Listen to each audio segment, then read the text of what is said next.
Hello, everybody. I saw a big hand come at me. Every time. I got to do it every time. Hey, man, whatever works. It works. It Hey, works. folks, this is the K&B Music Den, as you probably know, because you clicked on the damn video. But I am Keith, your friend Keith. I'm Brad as always. Brad, as always. It remains to be seen if he'll end up being your friend. So maybe someday. Maybe someday. Yeah. So, folks, if you've been following along with our R.E.M. DISCNOLOGY, and if you happen to just stumble upon this video, for us, DISCNOLOGY is short for discography chronology. So we are going through, we started with Murmur, of course. We're going each R.E.M. album till we get to the very last one, collapsing to now. And it's essentially a deep dive. I'm sure you've seen them on other channels before, but we're going in order. We're really taking our time listening to these albums many times. I take some notes here on some of the books I have about R.E.M. do a little research to guide us through this here. So we've been having a great time. This was Brad's idea to pick R.E.M. first, and I couldn't be more pleased. Both of our favorite bands easily. And I think that sentiment is growing even more as we do this series, right, buddy? Certainly. Definitely helps that we're sitting there and just, immersing ourselves in this band. Yeah. Yeah. Marinating, as you sometimes like to say. Yeah, exactly. In the juices of R.E.M. A little creepy. We are exactly. So folks have come to expect that from us. So yeah, true. We are up to this document right here. Nice. So this is the 5th studio album. Now, you folks will notice for a while, once we start with the next one, which I believe is Green, and move forward for the next several episodes, you're going to be seeing me holding up CDs instead of vinyl. But then down the road, we'll get back to a couple of vinyl as you'll see. But this album is widely known as when they really kind of hit, mainstream radio and just, I think they were more of a college rock band, critic darlings, and a band that if you were cool and you knew where to find cool music, you already knew about R.E.M. But if you were just your average Joe Schmo or Jane Schmo, this is the album, I think, really that catapulted them to international success, largely due to the 2 singles, which we'll get to. But hey, Brad, another new R.E.M. album in their chronology, another new producer. Yeah. Right? This is a trend we're seeing now. It's a trend we're seeing now, but it's going to stop with this one. It is. Yeah, because we got Scott Litt coming to the helm, and he's going to stay on with these guys for quite a long time, which I think really worked out well for everybody involved. Yeah, including us as fans. So, yeah. Scott Litt had done some work with Katrina and the Waves. He really had that Walking on Sunshine he was the kind of the mastermind behind that big hit. Oh, yeah. And then R.E.M., we know what he did with R.E.M. Of course. But now this time, just a point of note here while we're talking about production, this is the first time that the band co-produced the album and were officially credited as being producers. Now, all along, they were heavily involved with their own music, and, you could argue that they kind of co-produced all of them up to this point, but this is the one where they really sank their teeth in and had an official credit of the 4 of them co-producing, which I think is, interesting and important to note. This album has, even more overtly political and socially conscious lyrics. No stranger to the R.E.M. canon up until this point, as we know from the first 4 albums we dove into. But they even went for it a bit more here, and we'll get into that as we go song by song. But going back to Scott Litt for a moment, Don Gaiman, the producer of the previous album, Life's Rich Pageant, actually recommended Scott Litt to the band because he was unavailable to do the next album. So I read something where Gaiman, kind of tongue-in-cheek said, "Oh, that was the biggest mistake of my life." I was just thinking that when you said it, I was like, oh, he messed up that one. Yeah, I was like, oops. But this particular album was recorded in Nashville. And, I never really...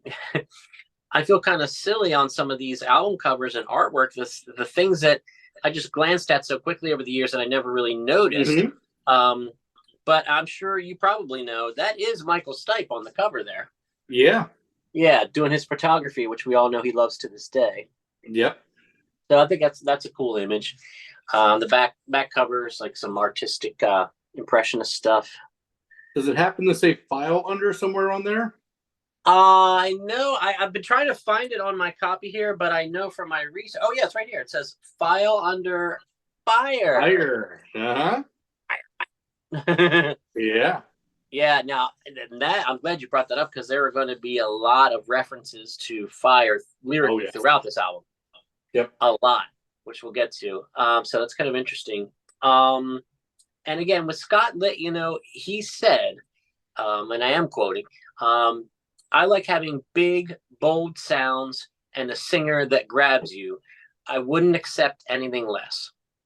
So he really wanted to push Stipe to the forefront here. It worked. Oh, really? It does, yeah. Yeah. And Stipe's vocals are even more clear and more upfront in the mix than they were on previous albums. It's kind of been a progression, a natural progression. Yeah.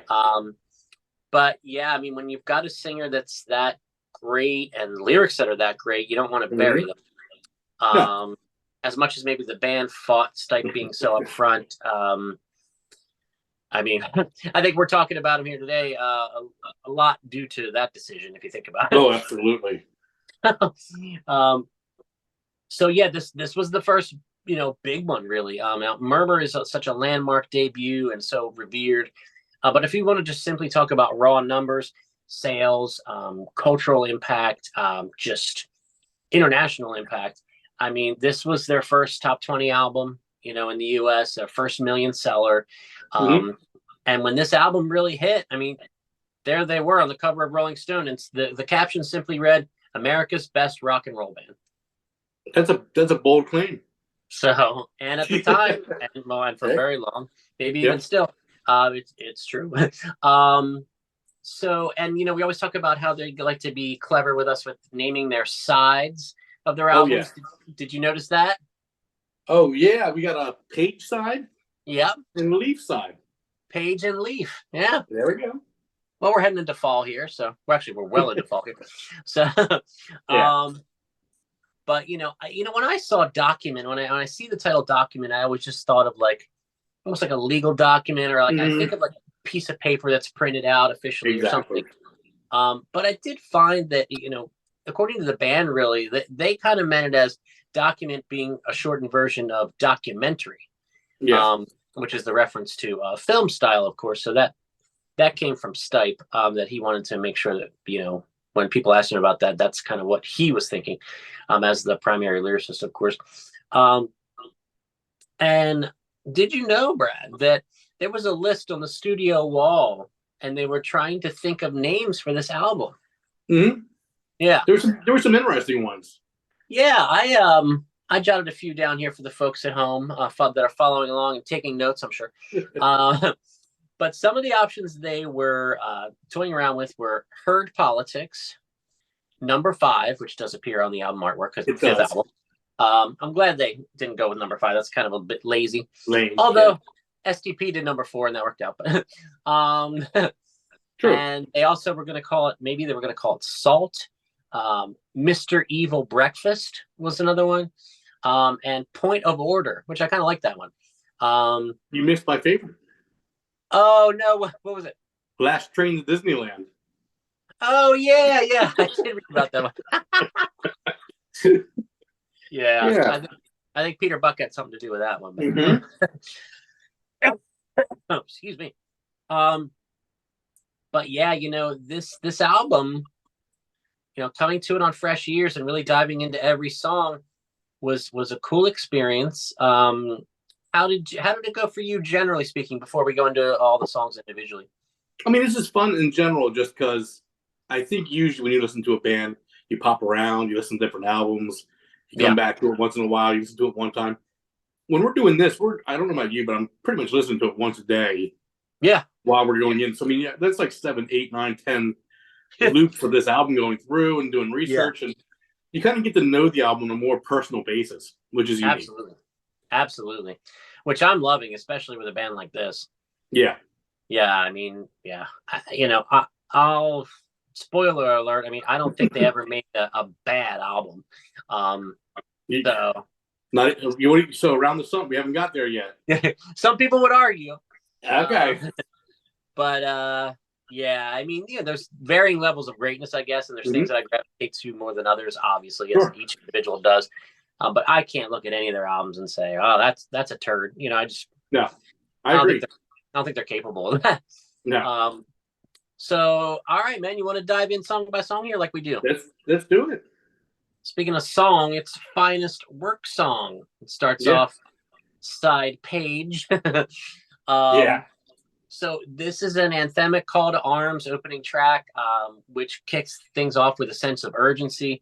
To me, it's kind of like similar in a way how Begin to Begin started Life's Rich Pageant, where it's like, hey, pay attention. Here we are. Here we come. So I love the pulse of the guitars. And the band, even themselves, they said, within minutes of starting to write the song, they were like, oh, this is going to be the opener. Oh, absolutely. You can tell. Yeah, they just knew it. But, I love just those lyrics grab you right from the start. The time to rise has been engaged. And then later, I love where he sings, what we want and what we need has been confused. So, yeah, I really think it's a strong opener, which is nothing new for this band. But how did this one stack up for you, brother? I really enjoy this as an opener. This is one of my favorite openers of R.E.M. Yes. As far as looking at all the albums and looking at what started the albums off, this is a great open to this album. And the number one thing that crossed my mind immediately was production. I could hear the difference in the production. Yeah. And it kind of set you into a mood right away that this was going to sound different than anything they put out before. Absolutely. Well put. Yeah. Yeah. And it just, like, I just the way the music starts. I mean, I think his vocal on this is fantastic and the lyrics are great, but the music really just pulls you into the whole album. It does. I think it does an excellent job of that. So yeah, I mean, definitely a standout track for me on the album. And like you said, I mean, what a great way to open it. I mean, I think generally speaking with most bands, you want to come out swinging. You want to. Yeah, you know what the first song to bore people now. I mean, it's supposed to open the album and kind of give you a vibe for what to expect. Exactly. Yeah. And I think throughout their career, like you just mentioned, they've been great at doing that, and particularly great with this song. So I agree. So I totally agree with you on that. So we're gonna go to "Welcome to the Occupation." If I recall correctly, you're a very big fan of this song, right? This is my favorite song on this album. Oh, there it is, folks. Straight ahead. I mean, spoiler alert. Yeah. My favorite song on the album. Okay. Tell me why. Everything. I mean, the lyrical content, the musical sound, the production. This song just rolls beautifully and just has that classic R.E.M. song like sound to me. Yeah. And this one is just going to just burrow into my brain. So, I mean, for me, this one, when I think of Document, this is the song I think about. Cool. Yeah. Well, and it's refreshing to hear that, because obviously for a lot of people, when they think of Document, they think of the one I love. You sure? And fair. That's fair. Or, it's the end of the world and all that. But I'm now, Peter Buck said this was the most folky and probably the most traditional R.E.M. song on Document. I would agree with that. That's what he said, yeah. Now, the song lyrically, as you mentioned, according to the band, and they think it's pretty obvious that at the time in the late 80s there, mid to late 80s, it's about the U.S.'s Central American politics. And, I found this very interesting. And I found this little story I'm about to tell about how well this band worked together and how well they respected each other and how they always wanted everything to be 25% for everyone. No, Michael Stipe and those other guys, they're not that kind of band. Yeah. And that's why they lasted so long, and that's why they had such great music, in my opinion. One of the reasons. But, Bill Berry, the drummer, actually took offense to some of the original lyrics that Stipe came up with for this song. He thought that they were too blatant. Okay. So, for example, Stipe changed in one of the verses. He used to sing "Hang Your Freedom Fighters," and he changed it to "Hang Your Freedom Higher." Okay. So now Stipe was interviewed and he said you know, he didn't mean that as literally like hang. Sure. So he meant it like hang it on the wall, like so you can analyze it almost like it's a picture. But people, Bill Berry didn't take it that way, so it made him think, well, a lot of people probably will misinterpret it. I mean, that's So a good way to.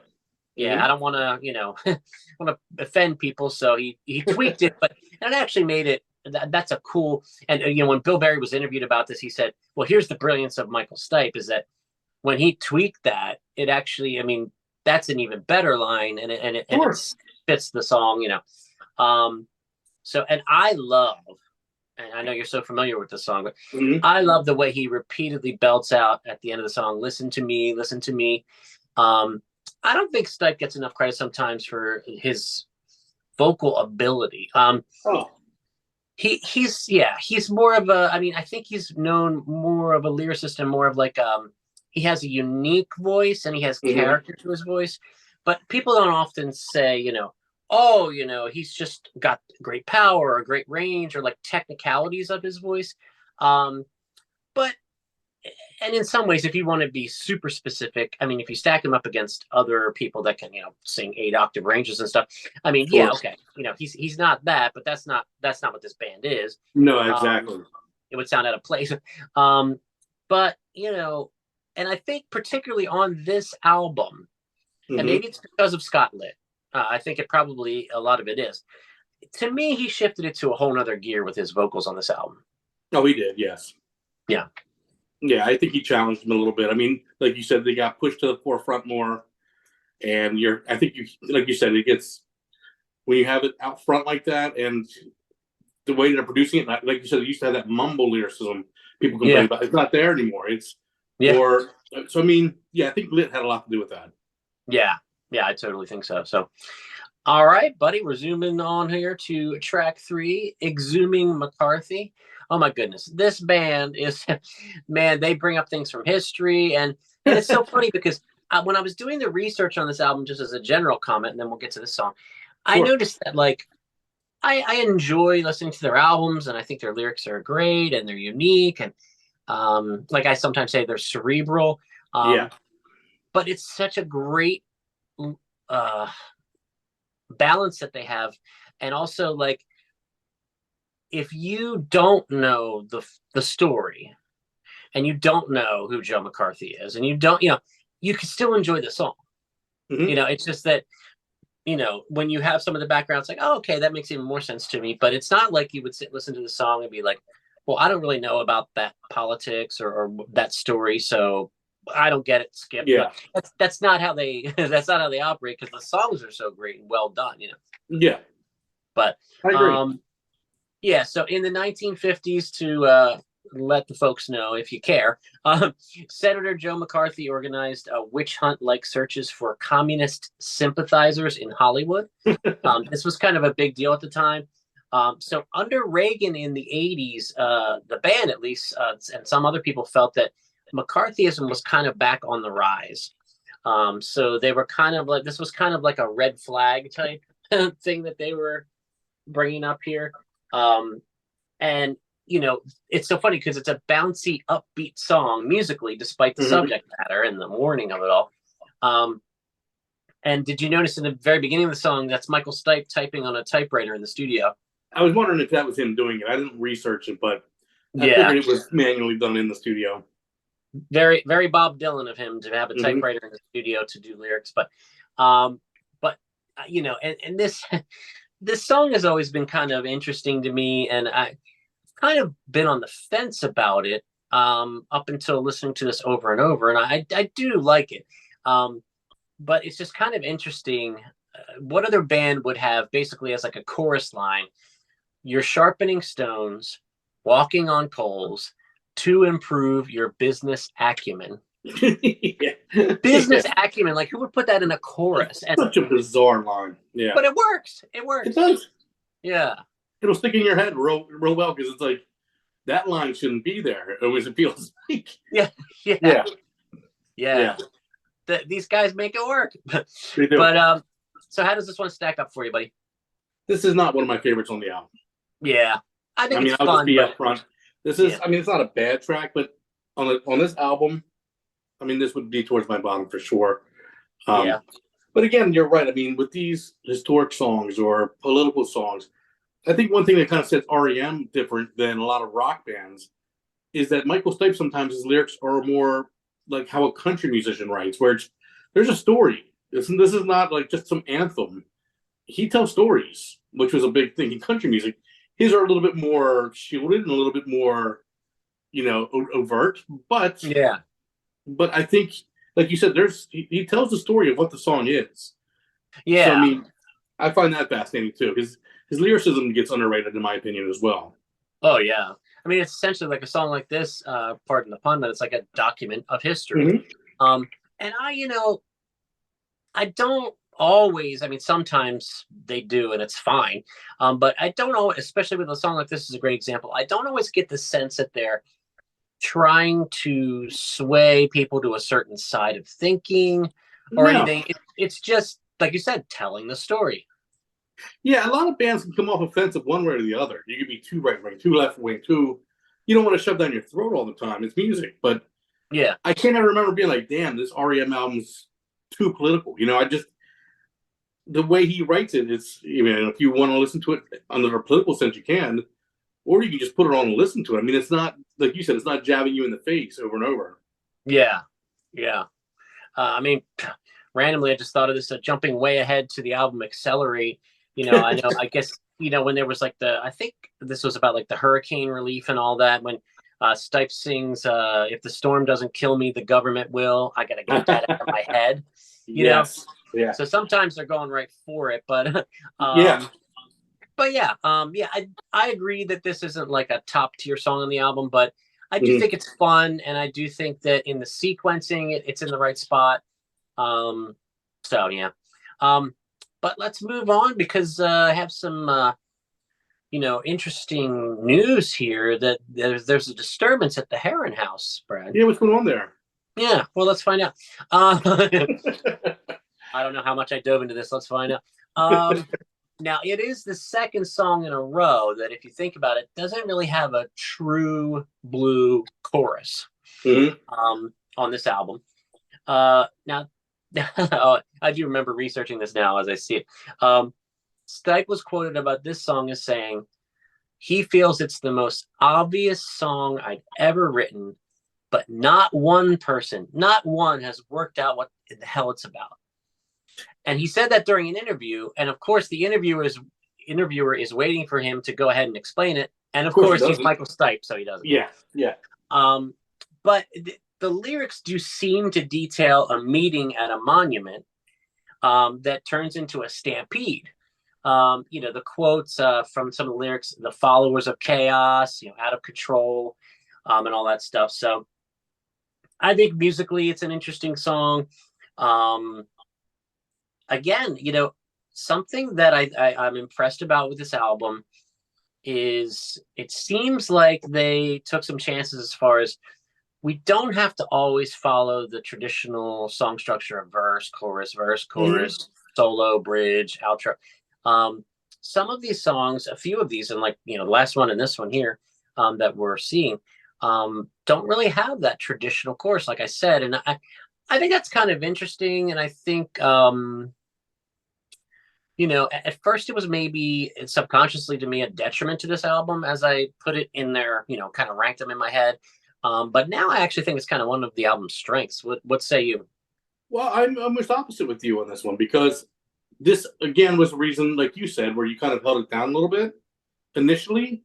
I still struggle with those two songs. They're two of my lower ones on the album. Okay, yeah. And it's for that same reason. It's the structure, and it's not saying it's bad or it's wrong or just like you said, it's me that's the problem on this. I'm not absorbing the song correctly. But those songs don't stick out to me as well as some of the other ones on here do. Yeah, well, the sticking out part, I definitely agree with you about. Yeah, this album, and we'll continue to go song by song, but it's interesting. There are songs on here still as I sit here. When I look at the title of the song, I'm trying to remember how it goes. Right? Okay, so you relate to that. And like we said, we both listened to this thing like a lot of times in the past couple weeks. Yep. So it's not that I'm not familiar. It's not that I didn't listen, but and again, maybe it's part of that whole, we don't have to always have that killer chorus is what they're kind of were, the mode they were in for this album. Yeah. And, you know, I mean, as a songwriter myself, you know, I respect that. I think that's kind of cool. Did they go a little too far with it on this album? Maybe. From a listener standpoint, maybe. I don't know. I do definitely, again, spoiler alert, I do have more of an appreciation for this album after doing the deep dive than I did going into this. So I would agree. Yeah. So yeah. And again, it goes back to they never made a bad album. Well, that's true. Yeah. I mean, geez, did they ever make a truly bad song up to this point? Like a bad song? I mean, that's the thing. I don't even know if you can. You put those guys in a room and just say make a song, they would have to try to make something shitty. I mean, it's yeah. Well, we'll get to Around the Sun. We'll see. But that's the running R.E.M. joke, I guess. But yeah, let's move along here. I got your thoughts on Disturbance at the Heron House in the lower end for you on this one. So the next song is called Strange. And do you know this is actually a cover song, Brad? I did not know that. Yeah, I didn't know that until I did the research. I did not know that. So like they did on the last album, they threw in one cover.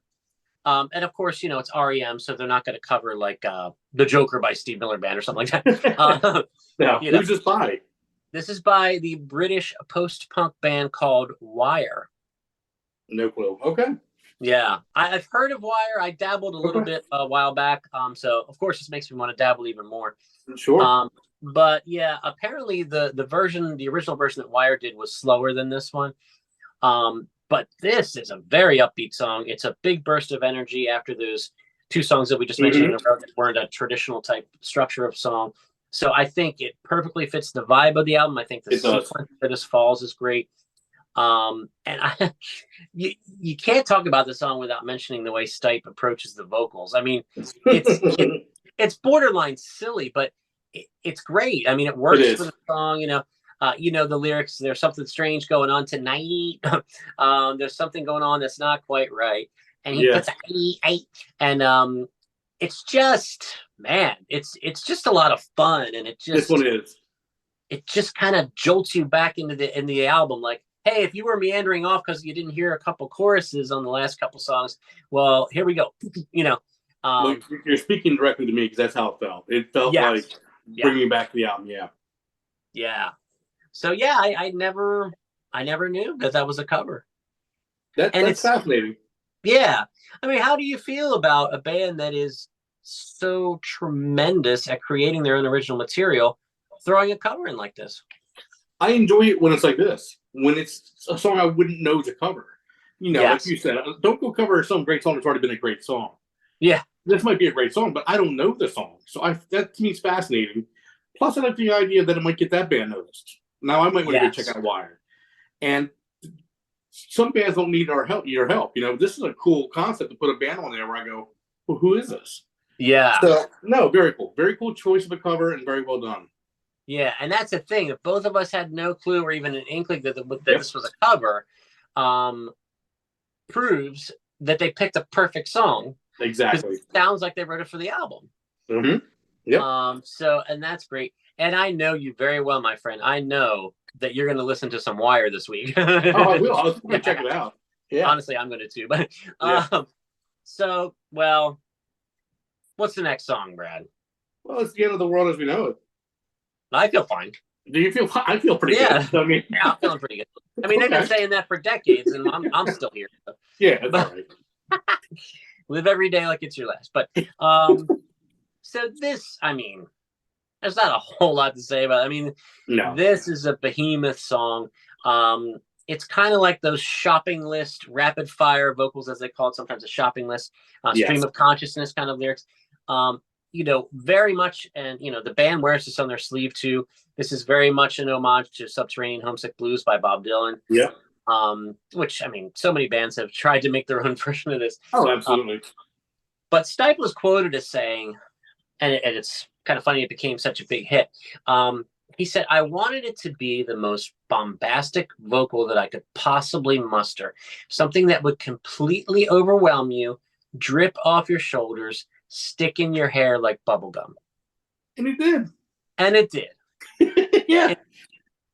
And, interestingly enough, as I was listening to this, as we deep dive these albums, I realized how little of the lyrics I actually knew in those verses. I already know maybe 20%.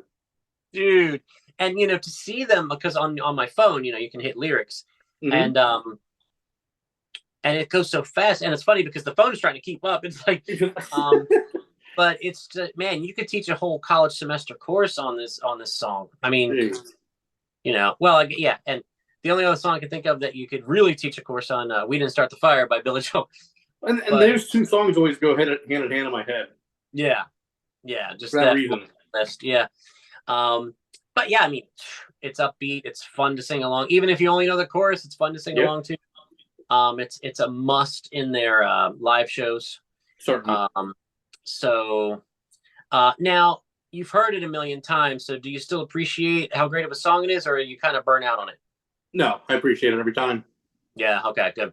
It's one of those songs. It's classic. Everyone knows it. Everybody will sing along with the chorus because no one will all pretend to know what they're singing. Yeah. Exactly. Yeah. It's classic. It's like, I guess the running joke. You always, if you would isolate someone's audio as some random fan singing at a concert, all you hear is everybody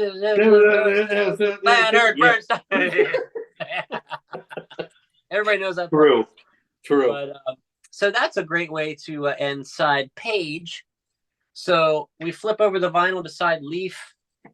And what do we find sitting there in the first track on side leaf, buddy? The one I love. Wow. So never has a love song been more misinterpreted. The only other one I can think of is Every Breath You Take by the Police. You nailed it. Yes. Yeah. Yeah. Yeah. I mean, now this, I think the band even knew, this is an undeniable hit song. It hit number 9. Should have hit number 1. Number 9 on the Billboard Hot 100 at the time. And, it's obviously, if you listen to what he's singing, it's very, as Stipe put himself, he said it's brutal.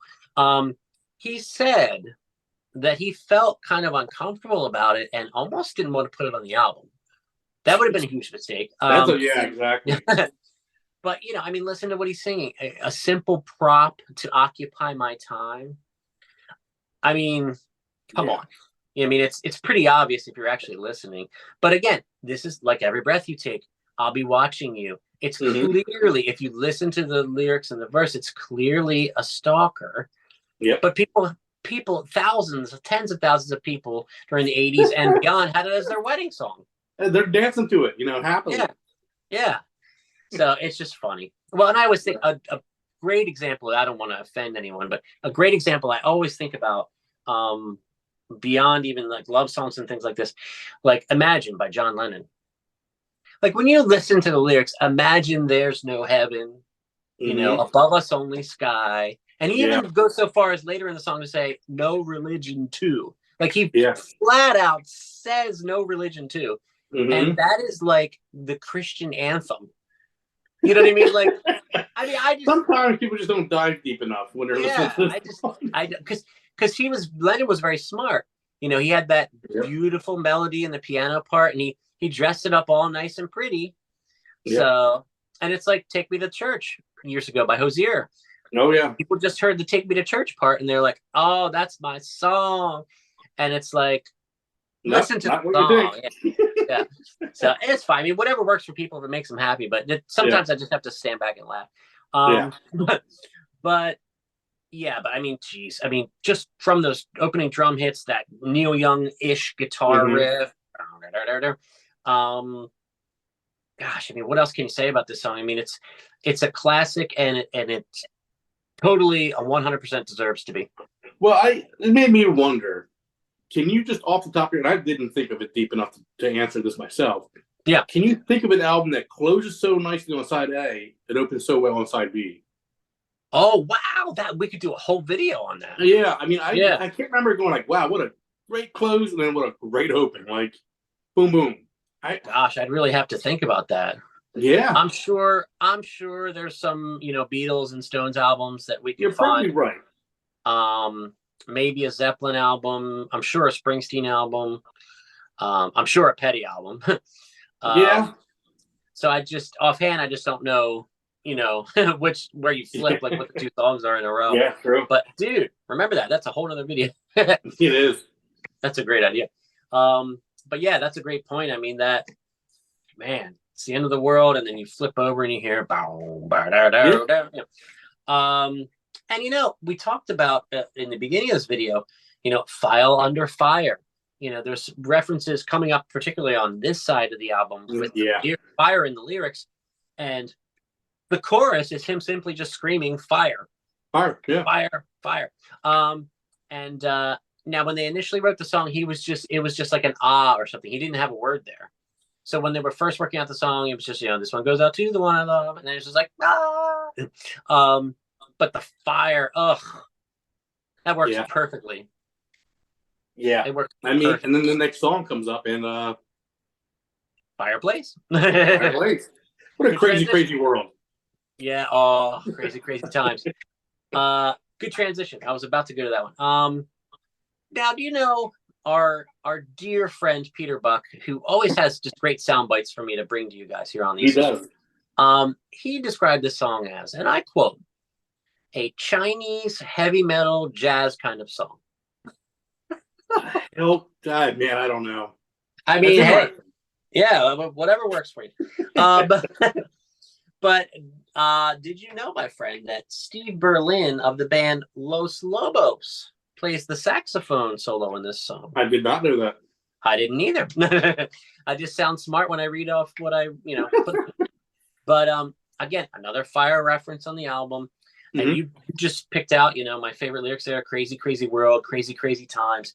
And then clear the floor to dance is another repeated lyric. Yeah. To me, this is a standout. It's on the upper half for me. Yeah. Yep. Something about, particularly the way he sings "Crazy, Crazy World, Crazy, Crazy Times," and how the music goes. I mean, something about this one just sits really well with me. This one stands out for me. Yeah. And again, the fire right into fireplace. I mean, followed under fire. It just keeps file under fire, not underwater this time.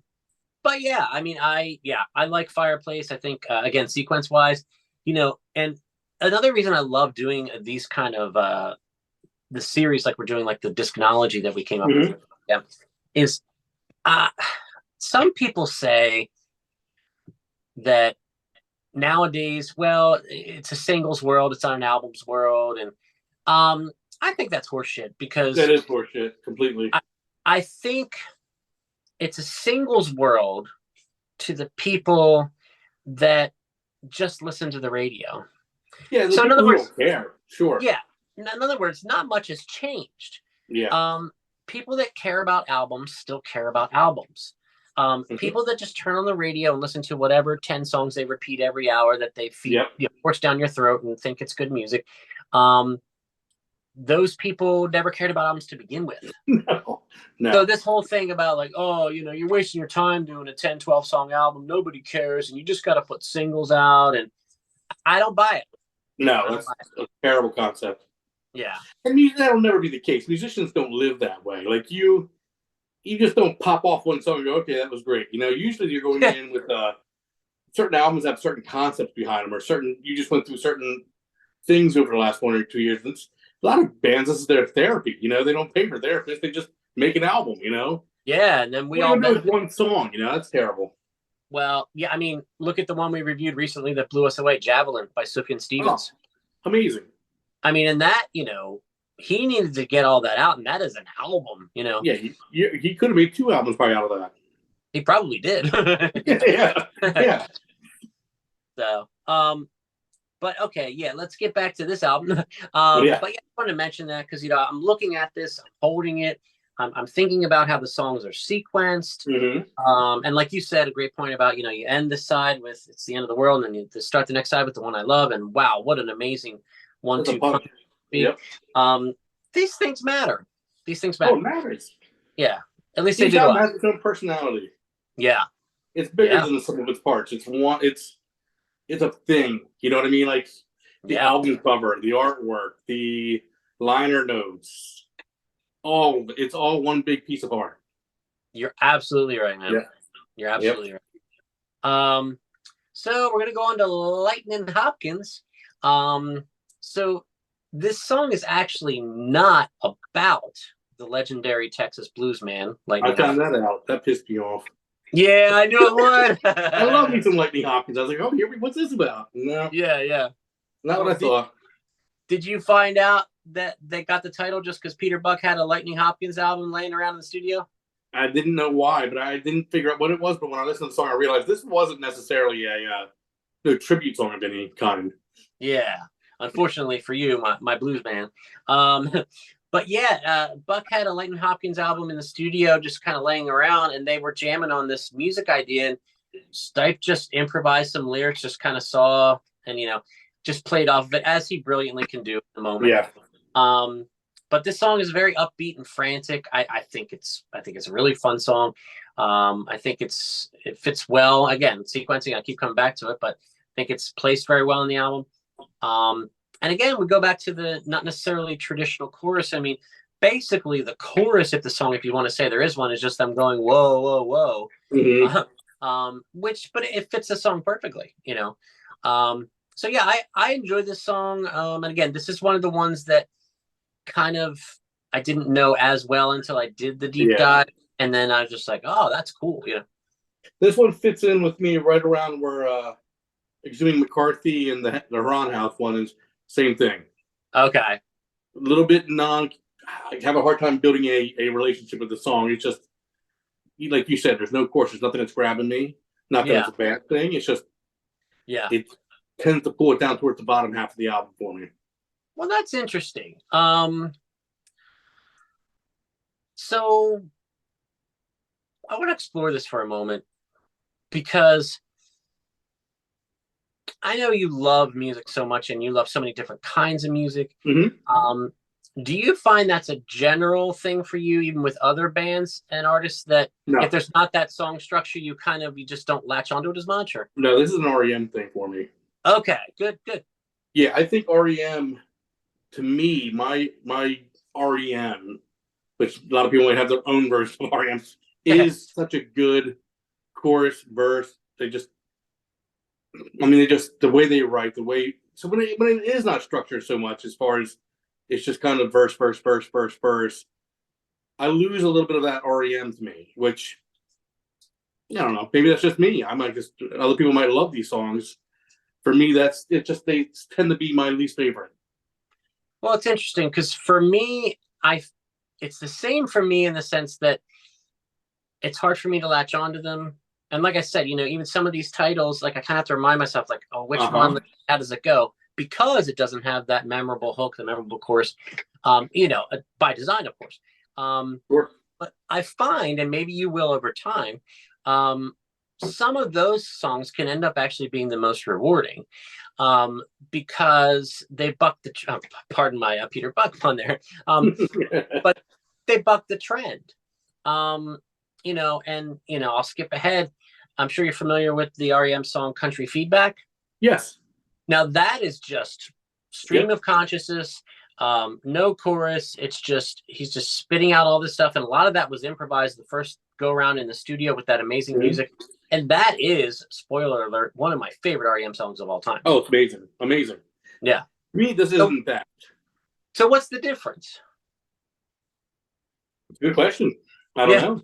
I don't know. But like you said, that song stands out to me.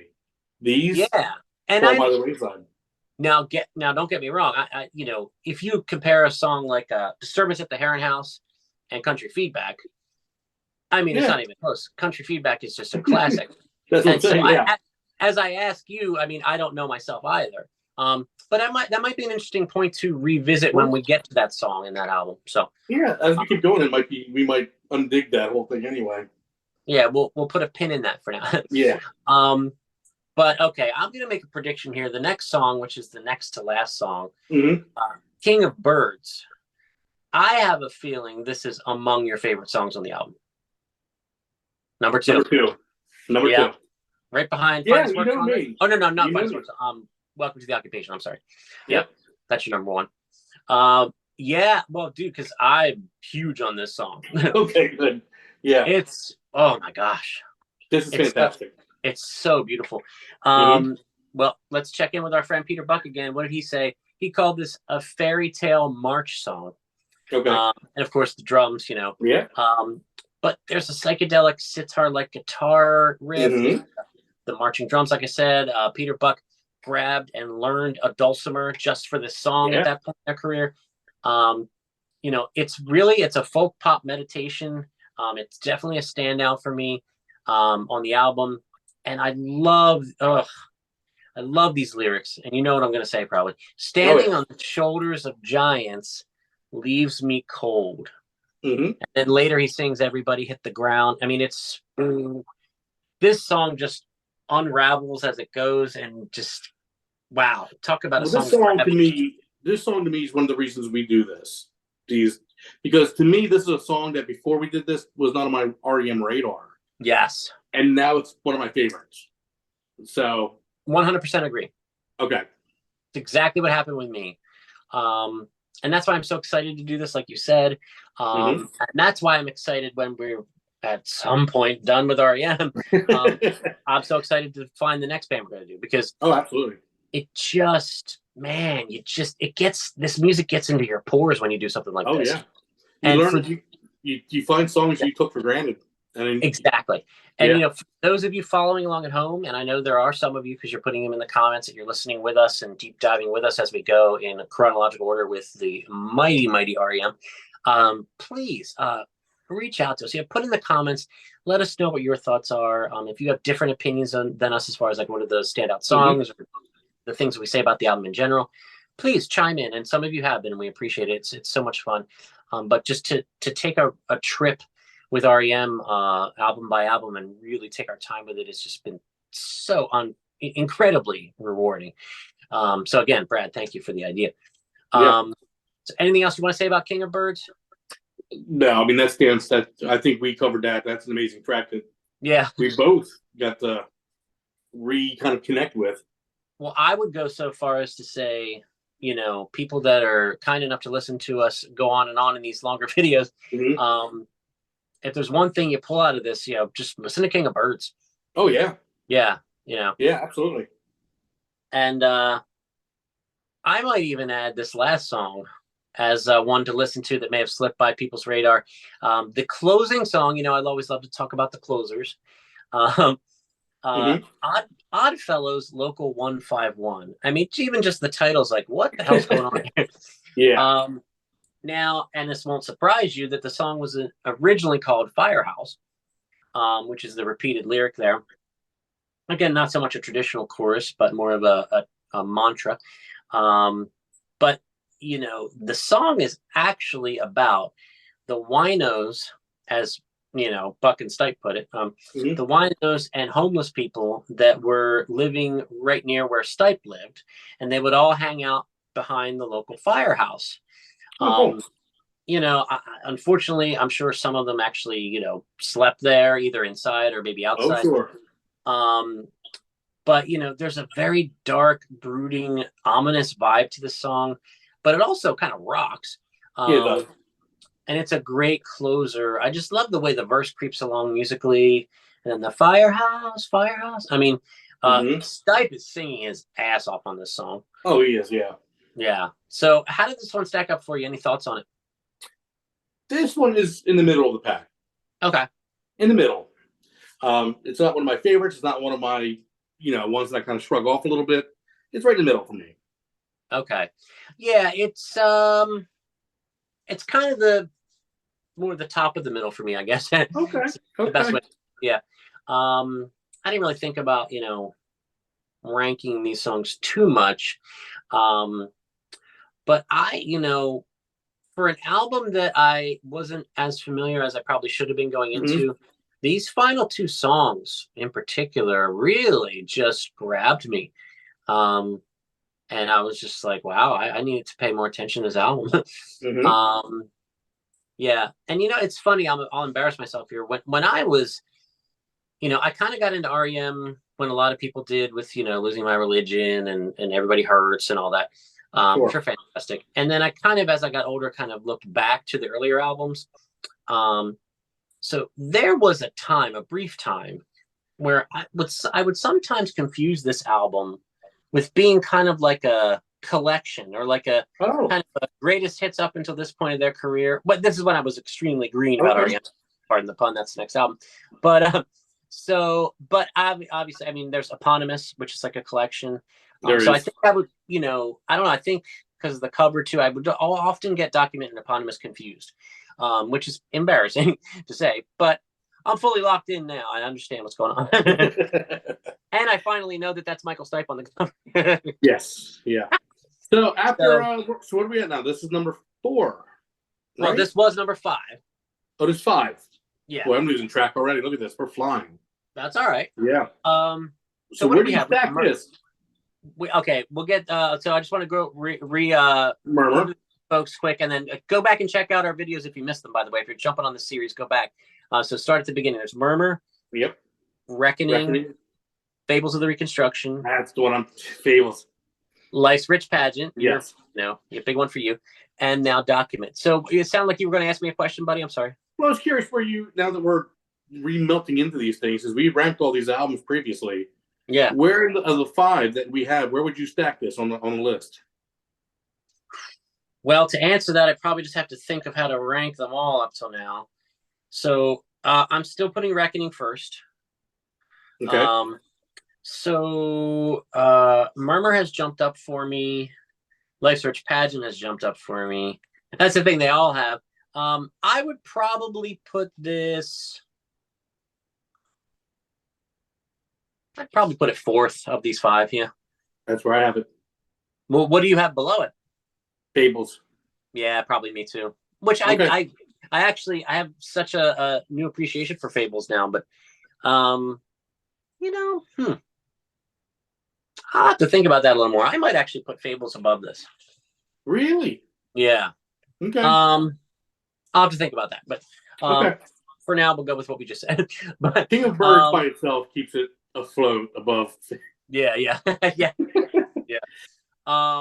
So hey, man, another Yep. song by song. We really dove in here. So as we leave Document and move on to Green, which will be next, any final thoughts on this as an album as a whole? Oh, I mean, it's like I said, it was great revisiting it. I think it kind of fell where I thought it was. I think my recollection was pretty correct on it, except for King of Birds. That was the fun surprise. Yeah, on this album for me. Yeah. Well, and I really appreciate it, and I find very interesting. Hopefully, the folks at home do too. Our discussion about those songs that don't have that traditional format, and Yeah. Why don't they grab us as much? Yeah, yeah, they're harder to remember, but for me, when I hear them, I don't know. I kind of have an appreciation for the fact that they hold my attention while I'm listening to them, which it's kind of hard to explain. Like, I enjoy the song and appreciate it. It's harder for me to remember, but it doesn't mean I don't like it. I don't know. It's kind of hard. I understand what you're saying. Yeah. Yeah.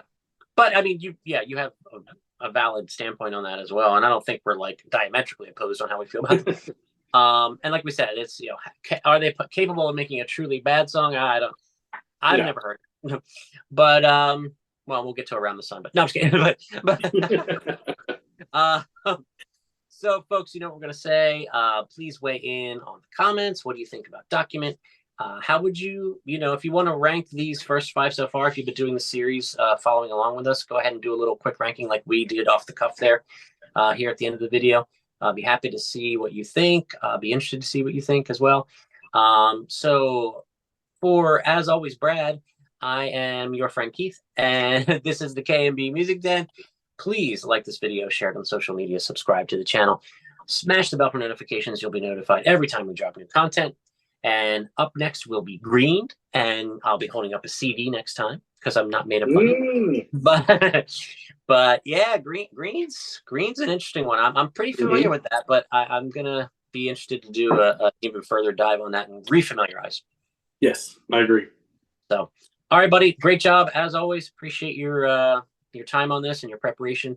And we will see you folks soon with more Discnology. We got more album reviews coming up. We got other content we're working on, got in the pipeline for you. And we'll have to remember to do that video, like you said, the side A song and then side B song. What are some of the best ever examples of that? I think that's a great idea. So we'll get on that one too. Okay. All right, guys. Peace. Have a good one. And thanks for listening. And Green is up next. Listen with us and we'll talk about it soon. See you guys. See ya.